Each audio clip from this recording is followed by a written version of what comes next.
संघर्ष से डरते नहीं, मिलते उन्हीं को रास्ते, ये दुनिया नहीं है यारो बुझ दिलों के वास्ते। इसी शायरी को सच किया है हमारे एक प्रिय छात्र राजेश सिसोदिया, जो कि आगर मालवा के रहने वाले हैं मध्य प्रदेश में। मैं आपको बताता हूँ राजेश का जीवन कितना संघर्षमय रहा और उसी जीवन में से अपना जो लक्ष्य इन्होंने निर्धारित किया था कि हमें वर्दी लेना है, हमें नौकरी पाना है, और अपना लक्ष्य फतह किया है। दोस्तों, संघर्ष की कहानी राजेश की जुबानी सत्यादि शर्मा फिजिकल एकेडमी के यूट्यूब चैनल पर मैं आपको दिखाता हूं राजेश का संघर्षमय जीवन। तो दोस्तों, 5 असफलताओं के बाद 6वीं सफलता जो हासिल की है राजेश ने, वो हम राजेश की जुबान से सुनना चाहते हैं। और आप बताइए कि आपने किस में सिलेक्ट हुए हैं और आगे क्या करना चाहते हैं। मैं रेलवे ग्रुप डी में सिलेक्ट हुआ सर, ट्रैक मेंटेन पद पर, और आगे मेरे को जीडीसी देना है। और एक और पोस्ट है मेरी एमपी पुलिस का, उसका भी क्वालिफाई है, सिर्फ अभी कंफर्म नहीं हुआ है कि सिलेक्ट हुआ या नहीं हो। मेरे उसमें भी 150 नंबर है। तो देखिए दोस्तों, ग्रुप डी में सिलेक्शन ले चुके हैं राजेश, और आगे भी एससी कैटेगरी से आते हैं। और मध्य प्रदेश पुलिस में फिजिकल और लिखित दोनों परीक्षाओं को मिलाकर 150 नंबर हो रहे हैं। मुझे पूरा भरोसा है कि एससी कैटेगरी का बंदा 150 नंबर पर आराम से सिलेक्शन ले जाएगा। तो आप एमपी पुलिस करना चाहेंगे कि ग्रुप डी? ग्रुप डी करना चाहेंगे सर। ग्रुप डी की तो 20 तारीख को आपकी ज्वाइनिंग है, 20 दिसंबर को। Yes sir. कि आपके परिवार में कौन कौन है? मैं हूँ सर, 2 बहन है, एक और भाई है बड़ा वाला है, और माता पिता। तो आप सबसे छोटे हैं? Yes sir. अच्छा, तो आपने जब पढ़ने के लिए बाहर आए, कौन से सन में आए बाहर? सर 2018 से हम बाहर आ गए थे। 2018 से आप बाहर आए हो? Yes sir. तो सबसे पहले आपने कौन सा एग्जाम दिया? जो इंडियन आर्मी का था सर। इंडियन आर्मी का। तो उसमें क्या हुआ आपका? फाइनल मेरिट से बाहर हो गए सर। पहले ही भर्ती में दोस्तों फाइनल लिस्ट से बाहर।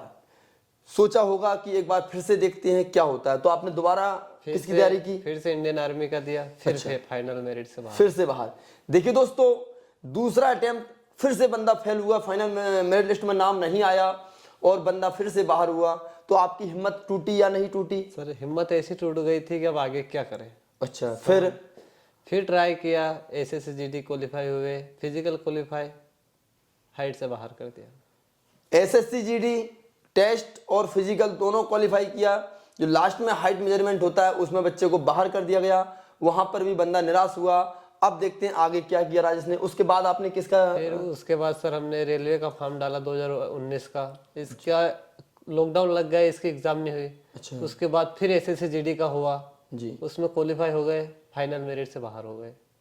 चौथा अटेम्प्ट। दोस्त देखिए, आज आप लोग 1-2 बार फेल होते होंगे तो आप लोग पढ़ाई को शायद छोड़ देते होंगे या फिर आप अपने आप को पीछे हटा लेते होंगे, लेकिन देखिए इस बच्चे से कुछ सीखने को मिलेगा आपको। दोस्तों, चौथी बार भी बंदे ने हिम्मत नहीं हारी और 5वीं बार आपने किसका दिया? एमपी पुलिस का हमने एग्जाम दिया सर, क्वालिफाई हो गए, फिजिकल क्वालिफाई, फाइनल मेरिट से बाहर हो गए। 5वीं बार भी आप फाइनल मेरिट लिस्ट से बाहर? Yes sir. कहने का मतलब आपने टोटल 5 एग्जाम दिए, 5 में आप लास्ट तक पहुंचे हो। सर। और लास्ट में पहुंचते पहुंचते आप कहीं ना कहीं बाहर हुए हो। आप इंदौर कब आना हुआ आपका? इंदौर सर हमारा 22 दिसंबर 2022 में आना। दिसंबर 2022 में आप इंदौर आए। सबसे पहले कहाँ जुड़े आप? सत्यादि में कि अदर किसी कोचिंग पर? सर हम यूट्यूब से भी सत्यादि से पढ़ते थे। अच्छा। फिर सब्सक्राइब कर लिया चैनल को जी। फिर वही गांव में थे, इतनी जल्दी आ नहीं पाए तो वहीं पे पढ़ाई करते थे। अच्छा। फिर सोचा बाहर चले तो फिर इंदौर आए सर। जी, इंदौर आए, फिर आप सत्यादि से जुड़े। Yes sir. सत्यादि पर पढ़ाई की आपने? Yes sir. तो आप हमसे कब मिले, आपको ये तो जानकारी होगी। सर आपसे हम मिले अक्टूबर 2023 से मिले सर। अच्छा, मैं जब इंदौर आया तो शुरुआत से आप हमको मिल चुके थे, है ना? तो उस टाइम आपके जीवन में क्या चल रहा था राजेश? आप मतलब बताइए उस समय का अनुभव कि हम क्या करना है, हमको क्या कर रहे हैं हम, उस समय का अनुभव हमको। सर उस समय हमें ये पता नहीं चल रहा था कि हम रनिंग करने कहाँ जाए। अच्छा। हमें क्लियर नहीं सोच पड़ रही थी कि हम करें तो अब आगे क्या करें। क्या करें? तो ये जो आपका ग्रुप डी में सिलेक्शन हुआ है, इसका आपको भरोसा था आगे कि होगा कि नहीं होगा? नहीं सर, इसका कोई भरोसा नहीं था, हमारा हो भी जाए नहीं भी होए। अच्छा। इसकी एग्जाम हुई थी 2022 में जी। इसका रिजल्ट आया 2023 जनवरी में आया जी। इसका फिजिकल हुआ फिर जनवरी में ही जी। फिर इसका रिजल्ट आया लास्ट दिसंबर में जी। 2023। फिर ये प्रोसेस चलते चलते ये इस समय फाइनल ज्वाइनिंग लेटर मिला। अच्छा, तो आप आर्थिक स्थिति से घर से इतना मजबूत नहीं हो, आपने हमसे जिस प्रकार बात की थी उस समय। जी सर। दोस्तों मैं आपको कुछ राजेश के बारे में बताना चाहता हूँ। राजेश अक्टूबर में हमको मिला और अक्टूबर में 2 महीने राजेश ने लगभग तैयारी की पहले, और उसके बाद राजेश को आर्थिक समस्या का सामना करना पड़ा, जिसको देखते हुए फिर राजेश ने हमको अपनी समस्या शेयर की।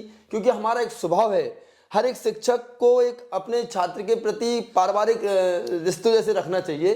तो यही एक मेरा नेचर है कि बच्चे से मैं पारिवारिक संबंध बना के रखता हूँ। तो राजेश ने हमसे बोला कि सर मेरे पास पैसों की बहुत ज़्यादा समस्या आ रही है, मैं क्या करूं, मुझे तो घर जाना पड़ेगा, मेरे पास बिल्कुल भी पैसे नहीं हैं, या फिर आप मुझे कहीं ना कहीं जॉब दिला दीजिएगा।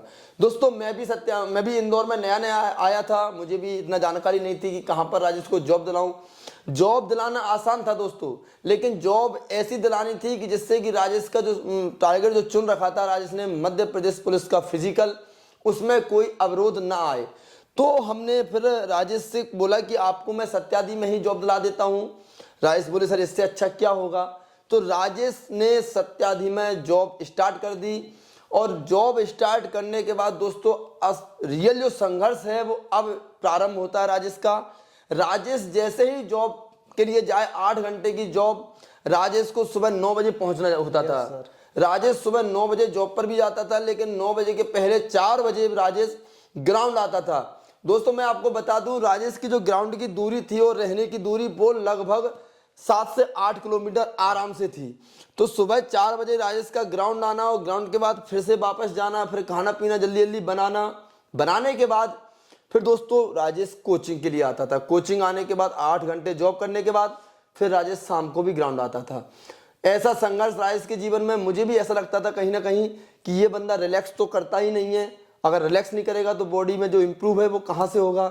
लेकिन राजेश, सल्यूट है राजेश की मेहनत को।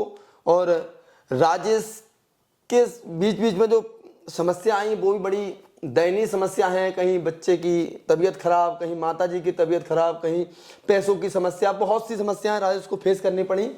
तो राजेश हमें वो पल बताइए जब आपने एक बार हमसे बोला था, आप इमरजेंसी घर पर गए थे, बच्चे की तबीयत खराब थी बहुत ज़्यादा, आप हमसे फ़ोन पर भी बोल रहे थे सर आराम नहीं मिल रहा है।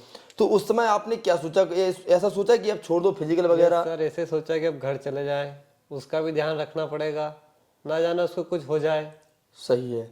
तो उस समय आपकी जो धर्मपत्नी है उनका क्या रुझान रहता था? उनका यह है कि आप आपके लक्ष्य के प्रति रहो। अच्छा, मतलब कहीं ना कहीं उन्होंने भी आपका साथ दिया है। हाँ घर वालों ने भी साथ दिया आपका?